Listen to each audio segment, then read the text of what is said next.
ॐ अज्ञानतिम्रान्धस्य ज्ञानाञ्जनशलाकया चक्षुन्मीलितं येन तस्मै श्रीगुरुवे नमः। श्रीमद् भगवद गीता मात की जय हो। Hare Krishna to all group members. तो लास्ट टाइम हमने चैप्टर नंबर 2 का टेक्स्ट नंबर 30 किया था, जिसमें कृष्ण ने बताया था कि आत्मा हमेशा रहने वाली नित्य है और उसका कभी वध नहीं किया जा सकता। और कृष्ण ने अर्जुन को बोला था कि तुम्हें किसी भी जीव के लिए शोक या दुख नहीं करना चाहिए। तो आज हम अपना 12th इंपॉर्टेंट श्लोक स्टार्ट करने जा रहे हैं, जो कि है चैप्टर नंबर 2 का टेक्स्ट नंबर 40। तो ये स्टार्ट करने से पहले मैं चाह रही हूँ कि हम 31 से लेके 39 तक ये एक तरह से शॉर्ट समरी में समझ लें कि इसमें कृष्ण ने ऐसा क्या बताया है, तभी हमें आगे की बात समझ में आएगी।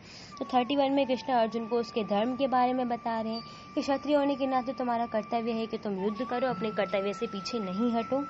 फिर आगे कृष्ण बोलते हैं कि वो क्षत्रिय सुखी होते हैं जिनको युद्ध के अवसर अपने आप प्राप्त होते रहते हैं, यानी कि युद्ध के जो मौके हैं उनकी अपॉर्चुनिटीज अपने आप प्राप्त होती रहती है। जैसे कि अर्जुन खुद तो नहीं गया था, सामने वाली टीम ने खुद उसको युद्ध के लिए चैलेंज किया था।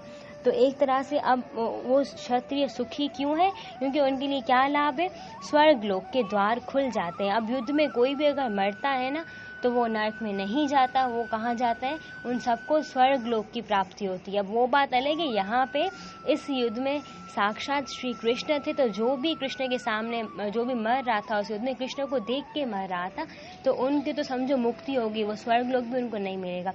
वैसे अगर कोई भी युद्ध होती है तो उसमें हर एक योद्धा को स्वर्ग लोक की प्राप्ति होती है, जो मर जाता है उसके लिए।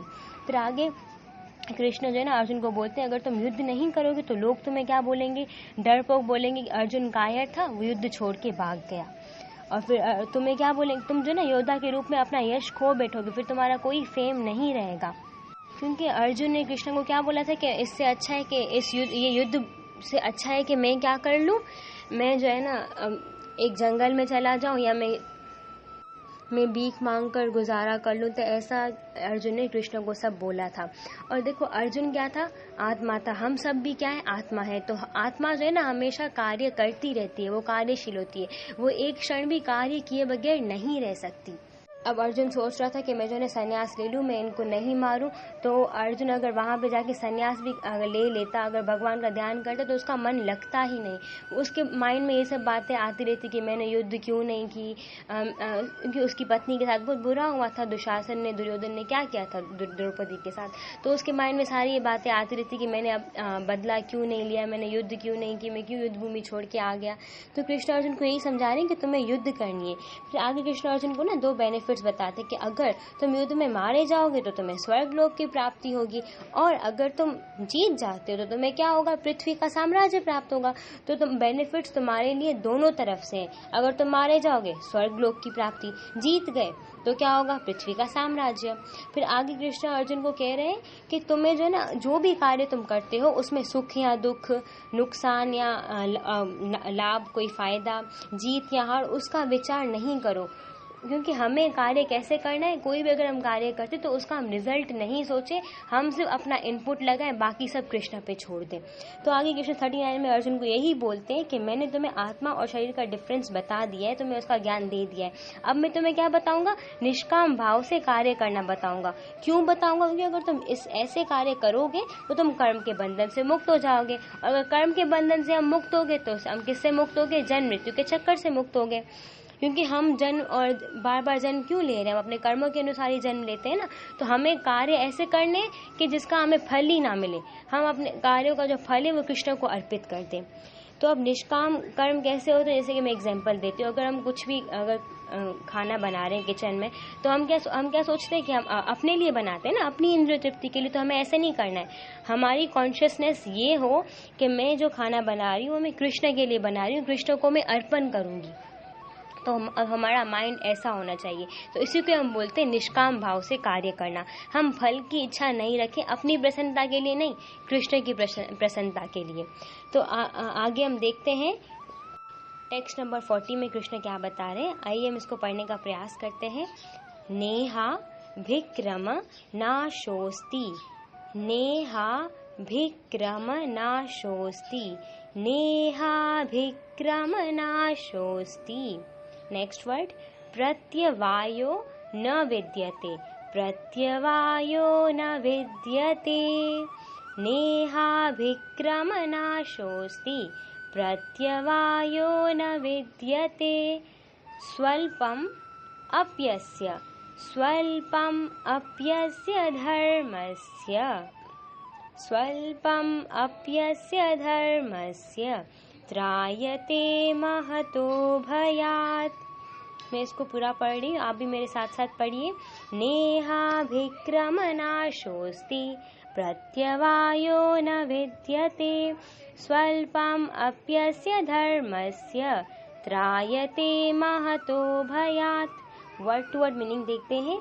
न यानी कि नहीं, इह यानी कि इस योग में, अब जो कृष्ण कर्म योग बताएंगे उसमें। अभिक्रम प्रयत्न करने में यानी कोशिश करने में। नाश यानी कि हानि, कोई नुकसान नहीं है। अस्ति यानी कि है। तो नेहा अभिक्रम नाशोस्ति यानी कि इस कर्म योग में प्रयास करने में कोई नुकसान नहीं है। न यानी कि नहीं, विद्यते यानी कि है। स्वल्पम यानी कि थोड़ा सा। अपि यानी कि यद्यपि। अस्य यानी कि इस। धर्मस्य धर्म का। त्रायते मुक्त करता है। तो अगर हम इस पथ में थोड़ा सा भी प्रयास करते हैं, थोड़ी सी भी कोशिश करते हैं, तो उससे क्या होगा? त्रायते महतो भयात्। महत यानी कि महान, बयान यानी कि भय। तो थोड़ा सा भी प्रयास हमें किससे बचा सकता है? महान भय से बचा सकता है। महान भय क्या हो गया? मृत्यु हो गई। तो अब हम कंप्लीट ट्रांसलेशन देखते हैं। इस प्रयास में ना तो हानि होती है, ना ही हिरास, अपितु इस पथ पर की गई अल्प प्रगति यानी कि थोड़ी सी प्रगति भी महान भय से रक्षा कर सकती है। हिरास यानी का मतलब अगर हम किसी चीज़ में कमी आ जाना, किसी चीज़ में डिक्रीज आ जाना। अब जैसे कि मैं एक एग्जांपल से समझाती हूँ। अगर हम भौतिक एजुकेशन प्राप्त करते हैं, जैसे कि अगर मैं बचपन में थी, मैंने ABCD पढ़ा, फिर आगे मैं थोड़ी हायर क्लासेस में गई और अब मैं क्या कर रही हूँ? मेडिकल कर रही हूँ। MBBS, मुझे MBBS की डिग्री प्राप्त होगी, मैं डॉक्टर बन जाऊँगी, फिर मैं मर जाती हूँ। फिर इससे जब मेरा अगला जन्म होगा तो मैं कहाँ से पढ़ाई स्टार्ट करूँगी? शुरू से ही स्टार्ट करूँगी। ABCD से मुझे तो नहीं याद होगा, मुझे थोड़ी ना कोई सब डॉक्टर बोलेंगे, नहीं, क्योंकि मैं तो फिर इसका मतलब क्या कि जो भौतिक एजुकेशन है वो स्थायी नहीं है, वो टेम्पररी है, वो कुछ समय तक। फिर जब मैं अगला जन्म लूँगी मुझे 0% से ही स्टार्ट करना पड़ेगा। लेकिन अगर हम भक्ति करते हैं ना, तो जहाँ अब देख, जैसे मैंने अपनी भक्ति स्टार्ट की है और मैं कृष्ण के धाम तक नहीं पहुँच पाती हूँ, मैं बीच में कहीं गिर जाती हूँ मेरी भक्ति से, तो मैंने जितना भी प्रयास किया होगा, समझो मैंने अभी 20% प्रयास किया और मेरी बीच में मृत्यु हो जाती है, तो कृष्ण अगले जन्म में मुझे चांस देंगे। और अगले जन्म में अगर मेरी भक्ति स्टार्ट भी होगी तो कब से स्टार्ट होगी? आगे 21% से स्टार्ट होगी, 0% से स्टार्ट नहीं होगी। यही डिफरेंस है भौतिक एजुकेशन में और हमारी आध्यात्मिक भक्ति में। भौतिक में हम जब भी हम जन्म लेंगे तो हमें 0% से स्टार्ट करना पड़ेगा, A for Apple, B for ball. लेकिन अगर हम भक्ति करते हैं ना, जितनी भक्ति की 20% की, 10% की, नेक्स्ट जन्म में हमारी 0% से स्टार्ट नहीं होगी, उसके आगे वाले नंबर से स्टार्ट होगी। जैसे कि अगर हम कुछ बच्चे देखते हैं कि हमें उनको श्लोक पढ़ाने की नीड नहीं होती, वो खुद ही पढ़ लेते, बस थोड़ा सा उनको बताना होता है, वो खुद ही उच्चारण कर लेते। इट मीन्स उन्होंने पिछले जन्म में भक्ति की है, तभी उनको अभी इस जन्म में इतनी मेहनत नहीं लग रही। इजीली उनके मुख से श्लोक का उच्चारण होगा, श्लोक उनको लर्न होंगे। तो इसमें कृष्ण यही बता रहे हैं कि जो अभी आप लोग करोगे ना भक्ति योग, उसमें आपके लिए उसमें कोई नुकसान नहीं है। और इवन थोड़ी सी भी भक्ति करते ना, तो वो आपको महान भय से बचा सकती है। अब महान भय क्या है? मृत्यु। तो आई होप कि सबको समझ में आया होगा। मेरा सबसे यही निवेदन है कि प्लीज़ आप लोग सब उच्चारण भेजें। लास्ट वाला श्लोक मैंने जो भेजा था उसमें किसी का भी उच्चारण नहीं आया है, सिर्फ एक ही माता जी का उच्चारण आया है। तो हरे कृष्णा।